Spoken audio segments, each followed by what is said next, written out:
प्रियंका, एक सेकेंड इंतजार कर लीजिए ना थोड़ा। गरिमा जी, इंतजार करते ना मैं गरिमा जी लोग तो अभी जैसे रुकिए। बोल रही थी ना जेडीयू की प्रवक्ता महोदया अभी की सब कुछ बहुत बढ़िया हो रहा है, बेकार ये लोग नाटक कर रहे हैं। तो ये इनको जो ये नाटक बता रही हैं उसी को लोग लेकर हम सुप्रीम कोर्ट पहुंचे। वहां पर भी ईसीआई ने क्या कहा कि ये जब योगेंद्र यादव जी ने दो मृत लोग जिनको मृत बता दिया जीवित लोग को प्रेजेंट किया तो वहां भी एग्जैक्टली यही भाषा थी चुनाव आयोग की, नाटक मत करिए। ये नाटक नहीं है। अगर ये नाटक होता तो चुनाव आयोग को फटकार नहीं लगाती सुप्रीम कोर्ट। और आप लगातार एक सवाल पूछिए गरिमा जी, इस पर कल भी चर्चा हुई थी। यही पूछा गया था ना कि मैंने भी यही सवाल उठाया कि अगर राहुल गांधी जी को शपथ पत्र साइन करने कहा जा रहा है तो अनुराग ठाकुर को क्यों नहीं।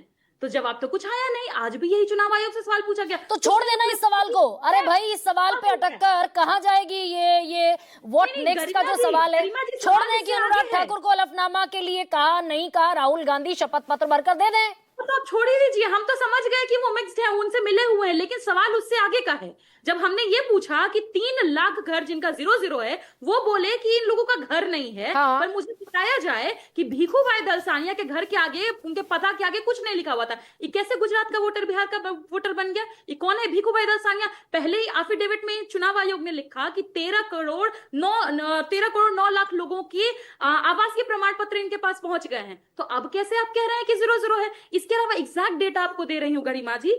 गलीमपुर पिपरा विधानसभा का गांव है जहां पर 509 लोगों को एक घर में दिखाया गया है, 459 लोगों को एक घर में दिखाया गया। अब एक बात इंटरेस्टिंग ये आ रही है, उस घर का जो नंबर दिया हुआ है वो नंबर ही एग्जिस्ट नहीं करता है। अब तो यहाँ 0-0 वाला कॉन्सेप्ट भी लागू नहीं हो रहा। और जब हम चुनाव आयोग से वीडियो मांग रहे, चुनाव आयोग बोलता है कि माँ बहन बहू बेटी का कोई वीडियो दिखा सकता है क्या? ये भाषा है चुनाव आयोग की? कुछ खा पी क्या करते हैं, क्या है क्या, कुछ सोचते नहीं है क्या बोलने से पहले? तुम सुप्रीम कोर्ट को तो कस्टोडियन मानते हैं ना प्रियंका? बिल्कुल मानते हैं, सुप्रीम बिल्कुल कोर्ट मानते के हैं, तभी रहते तो मानते हुए हैं। फर्जीवाड़ा नहीं हो सकता, ये मानती है प्रियंका भारती? बिल्कुल मानते हैं कि सुप्रीम कोर्ट हमें न्याय दिया है और देगा। और जेडीयू और ये 2024 वाला सवाल भी आगे जाएगा। कह रहे थे उनको भी ये जवाब मिला है। 2024 के फर्जीवाड़े का सवाल भी अभी आगे जाएगा, बिहार का ये टंटा नहीं निबटने के बाद। बिल्कुल जाएगा, बिल्कुल जाएगा। और सुप्रीम कोर्ट कस्टोडियन का काम करेगा। सुप्रीम कोर्ट में हम इसीलिए मसला लेकर के गए हैं। और पहली बात है कि जाना ही नहीं चाहिए था।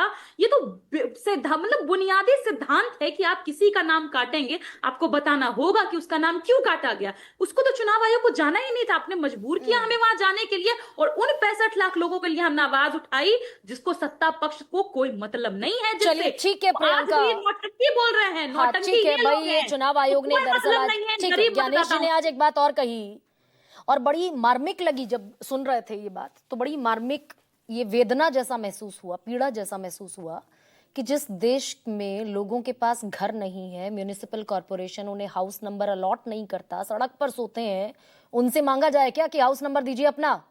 0-0 कैसे हो गया? तो प्रियंका एक बड़ी महत्वपूर्ण बात कह रही।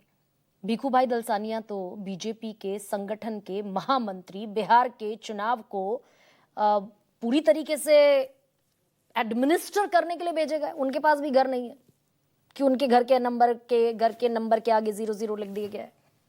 सवाल बहुत सारे हैं और डेमोक्रेसी में सवाल पूछने का अधिकार बेहद खूबसूरत अधिकार है। इसको एक्सप्लोर करते रहना चाहिए। कहते रहे लोग, प्रोपेगेंडा चलाते हैं, एजेंडा चलाते हैं, माहौल बनाते हैं। ये सवाल ना पूछे जाते तो 65,64,000 लोगों के नाम जारी करने का फरमान सुप्रीम कोर्ट नहीं सुनाता। सबसे बड़ा सवाल में इतना है।